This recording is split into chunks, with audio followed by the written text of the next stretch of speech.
La peregrinación a través del desierto. Del libro Enseñanzas de un iniciado, de Max Seidel.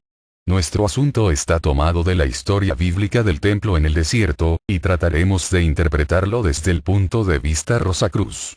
Puede parecer a los que no han estudiado nuestras enseñanzas que una interpretación es tan válida y tan digna de crédito como otra, pero una nueva consideración del asunto puede originar una opinión algo distinta. San Pedro dice en su segunda epístola, capítulo 1, versículo 20. Sabed en primer lugar, que ninguna profecía de las Escrituras puede ser objeto de una interpretación particular. En nuestra vida diaria admitimos que, si nuestra opinión sobre cualquier asunto ha de ser considerada como de algún valor, debe estar fundamentada sobre cierta cantidad de conocimientos respecto al asunto. El testimonio de testigos en un tribunal de justicia está basado sobre este mismo principio. Si una persona bien calificada por sus estudios o su experiencia emite una opinión sobre un asunto determinado, se la escucha con respeto y consideración. Debiera ser lo mismo con aquel que interpreta las Santas Escrituras. Ya hemos mencionado que San Pedro dice que las Escrituras no son de interpretación privada. Los católicos romanos han venido afirmando desde hace muchos siglos, y han sido censurados por hacerlo, que ellos constituyen una autoridad para interpretar las Escrituras. ¿Hay algún fundamento en esta afirmación? Porque todos los papas que ha habido en el Vaticano, con una sola excepción, han tenido su vista espiritual desarrollada. No queremos proclamar que los papas han manejado su poder con sabiduría, pero de todos modos no han sido unos directores ciegos conduciendo a otros ciegos. San Pedro se hace a sí mismo semejante atribución diciendo: no hemos contado fábulas de libre invención cuando os hemos revelado a vosotros el poder y la venida de nuestro Señor Jesucristo, sino que hemos sido testigos oculares de su majestad. Y San Pedro, 1:16, ¿no he visto yo a Jesucristo nuestro Señor? Dice San Pablo en el capítulo 9 de la primera epístola a los Corintios y en el versículo 1. Hay, por consiguiente, un fundamento para sus escritos y sus enseñanzas, y este fundamento es el que ellos han visto y han oído. Podríamos ir más lejos aún y demostrar que los que estaban asociados con Cristo cuando Él estaba en la tierra, tenían también vista espiritual. Fueron llevados al monte de la iniciación, donde vieron a Moisés y a Elías, que habían muerto los dos hacía mucho tiempo y no estaban por lo tanto en el mundo físico. Sin embargo, ellos les vieron, y además vieron y oyeron cosas de las que no pudieron hablar. Por consiguiente, por el desarrollo del sexto sentido, del sentido espiritual, ellos tenían un fundamento para su enseñanza. Estaban capacitados para interpretar la enseñanza que les fue dada y cuya prueba se les había demostrado. En la Fraternidad Rosacruz no creemos que el poder de la vista espiritual se dé solamente a unos pocos, sino que es una facultad que debe ser adquirida por todos los seres humanos en el curso de su desarrollo espiritual.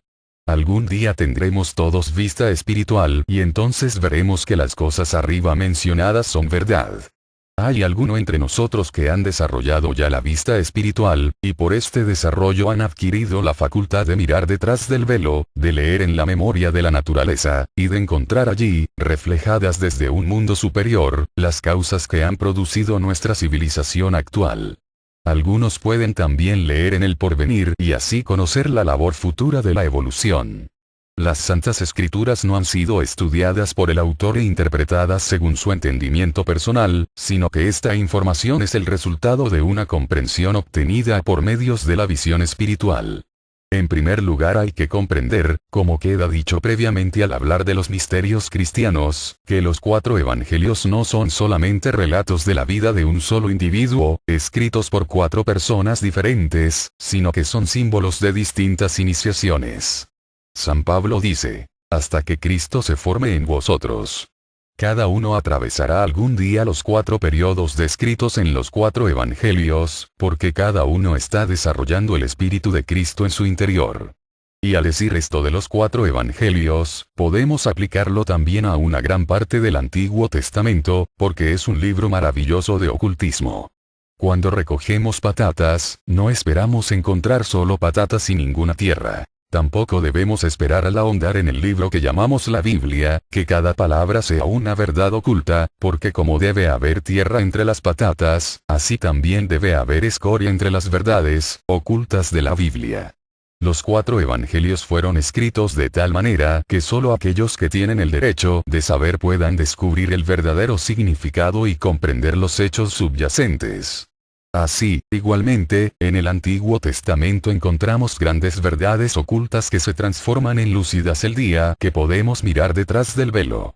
Hay muchos actualmente que tienen que renunciar a la vista oculta con el fin de dominar las condiciones de la evolución material y así perfectamente para obtener éxito en el mundo material. Pero nosotros los del mundo occidental estamos ahora sobre el arco oculto. Estamos en la orilla del mar oculto, donde individualmente recogeremos las perlas del saber que han estado escondidas por la materia que nos ha cegado. Ahora vamos a discutir una forma de iniciación descrita en una parte de la Biblia, relatando el viaje del hombre desde la arcilla hasta Dios. Al abrir la colección de escrituras llamadas la Biblia, vemos que empiezan con 5 libros, los cuales son comúnmente llamados los libros de Moisés. En ellos se relata la emigración de un llamado pueblo escogido, desde Egipto a un país prometido, y cómo pasaron por el agua llamada Mar Rojo, conducidos de un modo llamado sobrenatural. Después de largos años, y después de haber perecido muchos de los que habían iniciado aquella emigración, llegaron finalmente al país prometido. Y sin embargo, San Pablo en su epístola a los Hebreos habla de aquel pacto como no habiendo podido ser cumplido, porque aquello que hubiera debido cumplirse, fracasó. Esto es exacto. Cuando hacemos una ley, queda siempre un medio para quebrantarla, y por esta razón es imposible que la ley pueda salvarnos. Hubo un tiempo, cuando la humanidad estaba en un estado tal que era imposible guiarla sin la ley que indicaba en todos los casos lo que ellos debían hacer y lo que no debían hacer en cada caso que se les presentaba. Era, por consiguiente, la misión de su caudillo darles tales leyes, y estas fueron incorporadas en los 5 libros de Moisés. Históricamente hablando, los israelitas fueron un pueblo que no emigró de Egipto a Palestina, sino que fue llevado por sus gobernantes desde la hundida Atlántida, donde la humedad condensada de la atmósfera provocó inundaciones que hicieron el país inhabitable, a la parte central de Asia. Estos hombres y mujeres habían sido seleccionados como núcleo de una raza escogida, y desde entonces se han convertido en lo que se llama hoy raza aria. Aparte de esta interpretación histórica hay en este relato una gran lección espiritual, particularmente aquella parte del relato que estamos considerando aquí. En el concepto Rosacruz del cosmos hay una ilustración representando a 2 hombres en la esquina de una calle y el uno derriba de un golpe al otro. Un observador podría decir que un pensamiento de cólera derribó a aquel hombre. Otro diría lo contrario declarando haber visto el brazo levantado y un golpe asestado en la cara de aquel hombre, ocasionando su caída. Esta última versión es verdadera, pero también hubo un pensamiento y el brazo no sería más que un instrumento irresponsable. Es el pensamiento el que lo mueve todo, y cuando miramos el lado escondido o oculto de los efectos, obtenemos una concepción mucho más profunda de las causas. Desde este punto de vista hablaremos del templo en el desierto. En nuestra Biblia hay una descripción de los primeros habitantes de la tierra. Son llamados Adán y Eva, pero debidamente interpretado esto significa la raza humana, la cual gradualmente se arrogó el poder de la procreación y de este modo se convirtieron los espíritus humanos en agentes libres. De este modo la humanidad recibió una libertad y se la hizo responsable ante la ley de consecuencia, porque se había arrogado el poder de crear nuevos cuerpos, quedando entonces separada del árbol de la vida y del estado que hoy conocemos como etéreo. Cuando se nos dice que tenemos un cuerpo vital hecho de éter y que este es el árbol de la vida para cada uno, y que nos facilita la vitalidad, gracias a la cual podemos mover el cuerpo, entonces podemos comprender por qué el poder de crearnos de nuevo y regenerarnos nos fue quitado por recelo de que acaso no aprendiésemos la manera de vitalizar el cuerpo denso imperfecto. Y también vemos el por qué, según dice la Biblia, se colocaron querubines en la entrada del jardín del Edén con espadas de fuego para guardar aquella región.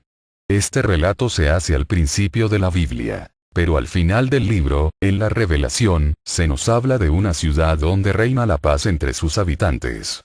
2 ciudades son mencionadas en la Biblia. Una la de Babilonia, ciudad de tristeza y de tribulación, donde se inició la confusión, donde los hombres quedaron por primera vez apartados los unos de los otros, donde cesó la fraternidad. Y después se describe otra ciudad, una nueva Jerusalén, en la cual habrá paz.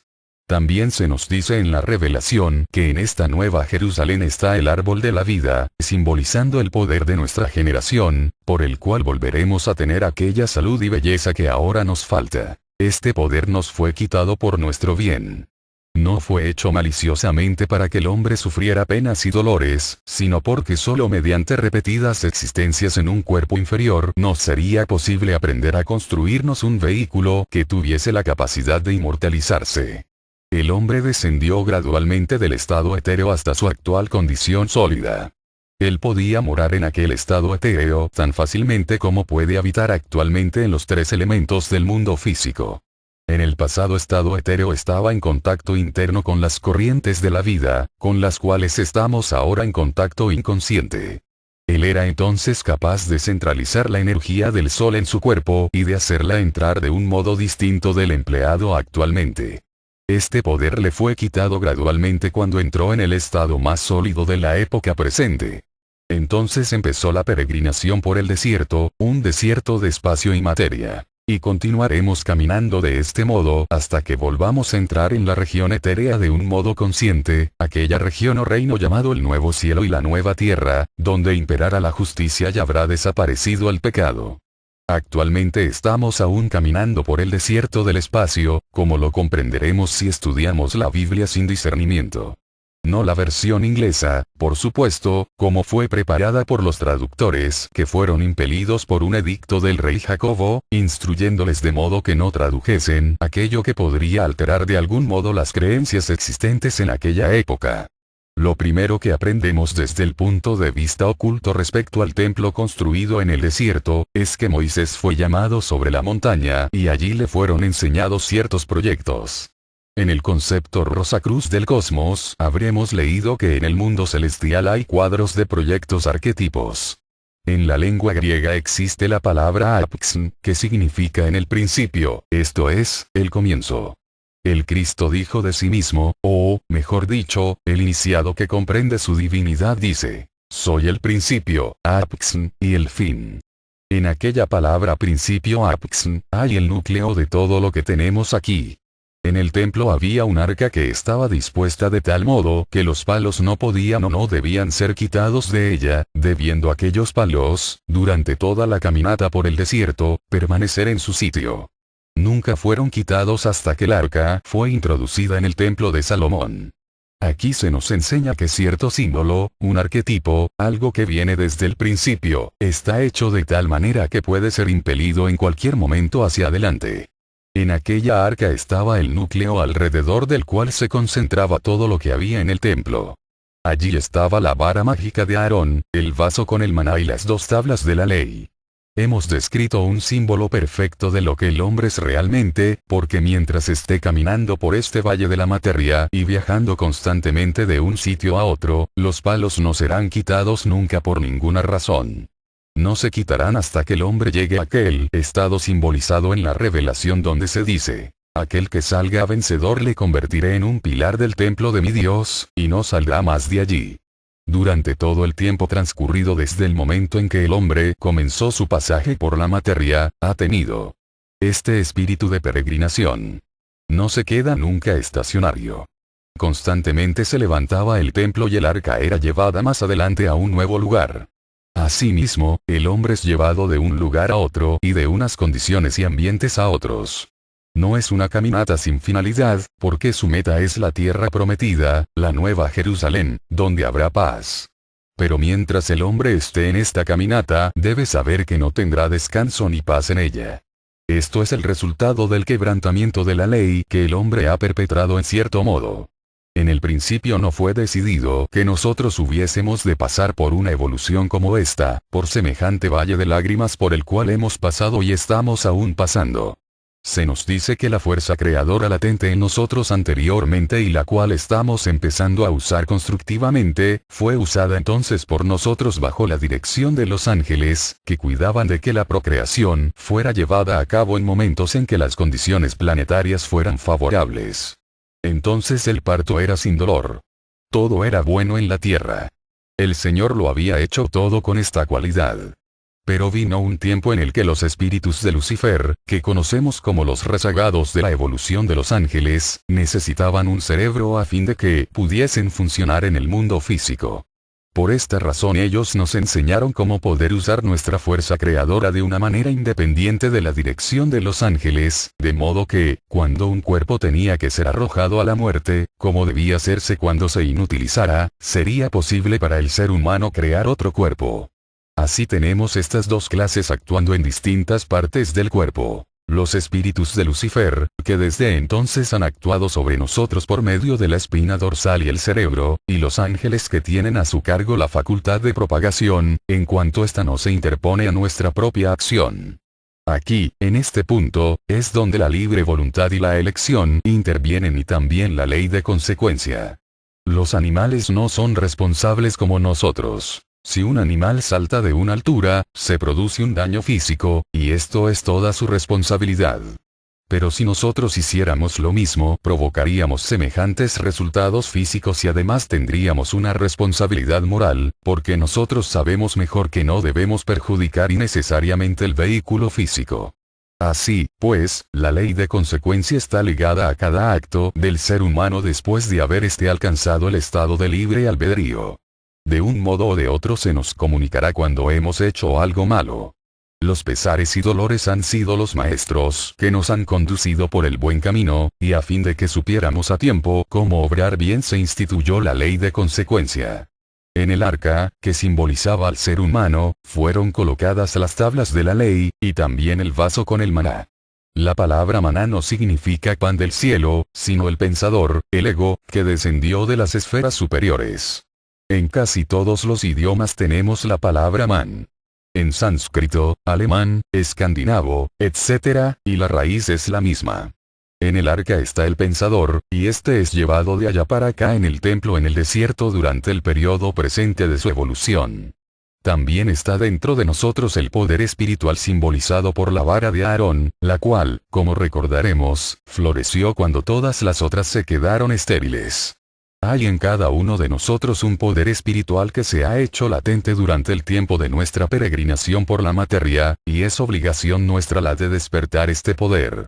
Muchas veces hemos hablado de este poder espiritual, de cómo su empleo trae bienes y bendiciones cuando es empleado como Parsifal lo hizo, y de cómo trae pesares cuando se abusa de él, como lo hizo Anfortas. Este poder espiritual está latente actualmente, porque la humanidad, simbolizada por el arca en peregrinación, no se ha puesto en condiciones para recibirlo. Somos demasiado egoístas y tenemos que cultivar el altruismo antes de que se nos confíe la guardia de tan maravilloso poder. San Pedro insiste mucho cuando habla de los instructores que pudiesen presentarse entre nosotros, cuando habla de los falsos instructores y dice que mercantilizarán con nosotros. Son estos aquellos que dan lecciones de ciencia espiritual, sobre todo de astrología al precio de $5, por ejemplo, cada lección. Pero nosotros tenemos que recordar que no es dinero sino méritos lo que vale para lograr el desarrollo espiritual, y que es imposible iniciar a una persona en cosas espirituales mediante el pago de dinero o de algo material. Así como es necesario el cargar la pistola antes de apretar el gatillo y que se produzca la explosión, igualmente es preciso que hayamos acumulado dentro de nosotros la fuerza, el poder espiritual simbolizado por la vara de Aarón antes de que podamos dar a este poder su empleo adecuado y legítimo. Y esta es una de las grandes lecciones que se desprende de la historia del arca. Si continuamos caminando y yendo de encarnación en encarnación, y si no aprendemos alguna vez a obedecer la voz de Dios, a observar sus mandamientos y a vivir la buena vida, no podemos esperar el llegar a la ciudad de la paz, sino que tendremos que contentarnos con permanecer en la tierra de los pesares y de los dolores. ¿Y cómo podremos entonces desarrollar nuestro poder espiritual? ¿Cuál es el camino, la verdad y la vida? En la gloriosa enseñanza de Cristo está indicado el triple camino. La humanidad ordinaria en el mundo entero está bajo el mandato de la ley, que obra sobre el cuerpo de deseos y le opone sus frenos. El pensador está siempre incitado a reñir con la carne. Pero bajo el mandato de la ley nadie puede salvarse. Hemos hablado también en nuestras enseñanzas del cuerpo vital. Este es el vehículo, como dijo San Pablo, de amor y atracción. Si podemos vencer el lado pasional de nuestra naturaleza, si podernos subtraernos a las vibraciones inferiores del amor, si podemos cultivar dentro de nosotros la pureza, y si podemos resistir a la tentación como lo hizo Parsifal, y vivir una vida pura, entonces cultivaremos diariamente dentro de nosotros un gran poder. Este es el poder del amor, que se expresará en nuestras vidas en la forma de servicios a los demás, y gradualmente aumentará tanto que será como la pólvora en la pistola cargada. Entonces el Maestro vendrá a vernos y enseñarnos cómo libertar el poder que hemos almacenado en nuestro ser interior. Depende de nosotros mismos cuánto tiempo tengamos que caminar por el desierto. Cada uno tiene dentro de sí mismo el poder latente que le ha de llevar a la ciudad de la paz, un sitio donde no hay pesares ni dolores. Cada uno de nosotros tiene que ponerse en camino alguna vez, y el primer paso es la purificación, porque sin la vida pura no puede haber progreso espiritual. No podéis servir a Dios y a Mamón, se ha dicho. Pero Mamón es generalmente interpretado como el oro del mundo. Sin embargo, un hombre puede ocuparse de su negocio y cuidar de sus asuntos para el bien de todo el mundo, no en interés propio, sino haciendo todo lo que puede para los demás, y así no servirá a Mamón, por mucho dinero que acumule. Una persona puede amar solamente a unos cuantos a su alrededor, pero existe un amor más elevado que vuela irradiado de ella hacia los demás, no en su propio círculo, el cual debe ser observado. Es preciso cumplir con todos los deberes para que de este modo podamos aprovecharnos de las oportunidades superiores a medida que se nos presenten. Y de este modo tenemos que aprender nuestras lecciones de servicio. Servir a la humanidad, a los animales, a nuestros hermanos inferiores y al mundo entero. Estos servicios, y nada más, nos permitirán el salir del desierto. Se ha dicho que aquellos que eran los superiores en el templo eran los que servían a los demás. Y Cristo dijo, el que quiera ser el más grande entre vosotros, debe ser el servidor de todos. Debemos todos esforzarnos para prestar este servicio. Con buena voluntad será fácil hacerlo.